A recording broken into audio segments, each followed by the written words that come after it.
ली बहू। शादी के पहले से ही विभा को कपड़े धोने का बड़ा शौक था। कभी नल के नीचे तो कभी तालाब के पास। अरे मेरी नीली वाली लुंगी नहीं दिख रही है। विभा की अम्मा कहाँ रखी है लुंगी? अरे वो तो विभा ने परसों ही धोकर रखी थी आपकी अलमारी में, देखो वहीं होगी। वो ना मैंने आज धो दी, मुझे लगा कि गंदी हो गई होगी।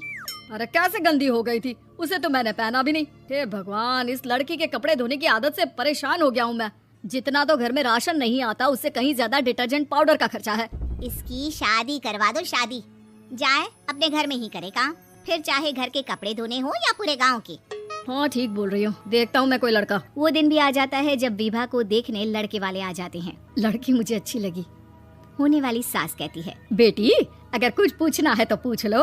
वैसे तो हमारी लड़की बहुत ही शर्मीली है, जो बोल दो वो मान लेती है, इसे क्या पूछना होगा। अरे कैसी बात कर रही हो माँ, मुझे इन लोगों के घर रहना है, सवाल तो कई है।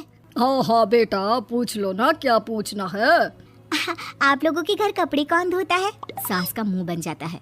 देखो अगर तुम ये कहना चाहती हो कि तुम्हें कपड़े धोने नहीं आते तो सुन लो, कपड़े मैं ही धोती हूँ, लेकिन तुम्हारे आ जाने के बाद मैं रुमाल तक नहीं धोऊंगी। अरे चुप रहना भाग्यवान, बहू बेचारी घर आई नहीं, उसे डराना शुरू कर दिया। वो क्या है ना बिटिया, अभी तक तो ये कल्लू की माँ ही धोती थी, लेकिन अब तुम्हारे पापा तो दहेज में वॉशिंग मशीन देंगे ही। तभी विभा की माँ बोल पड़ती है, सवाल भी पूछा तो क्या। वैसे भाई साहब, मशीन की तो फिर भी कपड़े धोने की कैपेसिटी होती है, मतलब जो बिटिया दे रहे हैं ना विभा, इसे कपड़े धोने का बहुत शौक है। ये आप लोगों के क्या, आस पड़ोस गांव मोहल्ले सबके कपड़े धो दे और उफ तक ना करे। बाहर देखा नहीं आपने कितने कपड़े सूख रहे हैं, सब हमारी बिटिया ने ही तो धोए हैं। बस भी करो ना माँ, शर्म आ रही इतनी तारीफ सुनकर।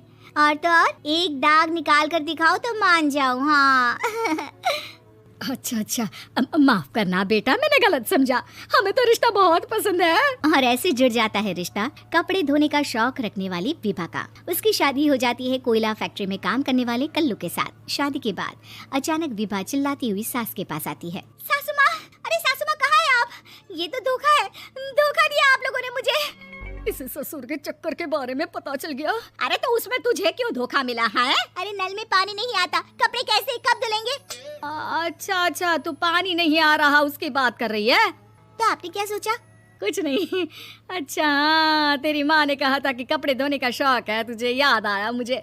शौक बोलकर कपड़े धोने वाले मेरे जुनून को कम ना आके सासू माँ, कपड़ा धोना मेरा गुरूर है। तभी पति भी वहाँ आ जाता है। अभी मैंने इसे सनी देओल की फिल्म दिखाई है, उसी के डायलॉग मार रही है माँ। अच्छा सुन, साफ साफ बता रही हूँ, पानी सुबह 4 से 6 और शाम को 10 से 12 आता है, समझी? विभा टाइमिंग सुनकर हैरान हो जाती है, ये क्या भूतों का मोहल्ला है?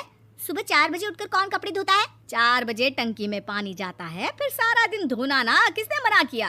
अरे कैसी बात कर रही है, 200 लीटर की टंकी में कितने कपड़े धो लूंगी मैं, सुबह ही उठ जाऊंगी मैं। अब क्या था, विभा सुबह 4 से लेकर रात के 12 बजे तक कपड़े ही धोती रहती। एक रोज सास पड़ोस से निकलकर कहीं जा रही होती है कि साथ वाली कहती है, हाँ कल्लू की माँ, जरा ये बताओ कि 2 साड़ी है, 2 ब्लाउज और एक पेटीकोट और एक नाड़े वाला लंबा कच्छा। हाँ तो? अरे तो क्या, कितना लोगी धुलाई ये बताओ। धोबन दिख रहे हैं हम क्या? हमारे पति सरकारी नौकरी से अभी रिटायर हुए हैं और बेटा सुपरवाइजर है कोयला फैक्ट्री में। धोबन समझ रखा है हमें? हाय रे कल्लू की अम्मा, माफ कर दो, वो तो मोहल्ले में यही सब बता रहे थे कि तुमने बहू को कपड़ा धुलवाने के काम में लगा दिया है। सास को पड़ोसन की बात सुनकर गुस्सा आ जाता है। वो घर पहुंचती है जहां घर के बाहर ही इतने सारे कपड़े सूख रहे होते हैं जितने कि किसी धोबन के घर पर। अरे ओ कल्लू की दुल्हन, बाहर निकल। माँ जी यहीं आ जाओ, बाथरूम में चादर धो रहे हैं हम। अरे अभी हम धोते हैं, तुमको बाहर निकलो। ये आस पड़ोस वाले बोल रहे हैं कि हम बहू से कपड़े धुलवा कर उसे कपड़ा धोने वाली बना दिए हैं। अरे छोड़ो ना माँ जी, किन लोगों की बातों में आती हो? आस पास के लोगों का तो काम ही होता है कि वो किसी तरह सास बहू को लड़ा दे। बहू सारे घर के कपड़े धोती है, ये क्या कम है? बोलिए। सास को भी लग जाता है कि वो बहू का ये सनकीपन नहीं छुड़वा सकती, इससे अच्छा है कि खुद ही चुप हो जाए। एक रोज सास और बहू मंदिर जाते हैं, जहाँ सास की साड़ी वहाँ खड़ी भीख मांगने वाली से मिलती है। माँ जी क्या बात है, आपकी साड़ी उस भिखारन से कितनी मिल रही है ना? हाँ देखो तो, दोनों की साड़ी मिल रही है। क्या बात है कल्लू की अम्मा, तुम खुद को तो अफसर की बीवी बताती हो और ऐसी सिंपल सी प्लेन साड़ी पहनकर घूमती हो। सिंपल और प्लेन नहीं है ये साड़ी। तो क्या सोने के धागे से फूल बने हैं? कुछ भी सासू माँ, कुछ भी। हाँ बने थे इस साड़ी में सोने के धागे से फूल। मेरे पति लेकर आए थे मद्रास से स्पेशली मेरे लिए 10,000 की। लगता है भाई साहब इस भिखारन के लिए भी सेम टू सेम साड़ी लेकर आए होंगे 10,000 की।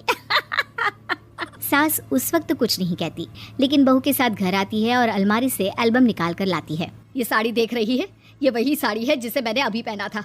इस साड़ी में ये जो चमकदार फूल दिख रहे हैं ना, ये सोने के धागों से काढ़े गए हैं।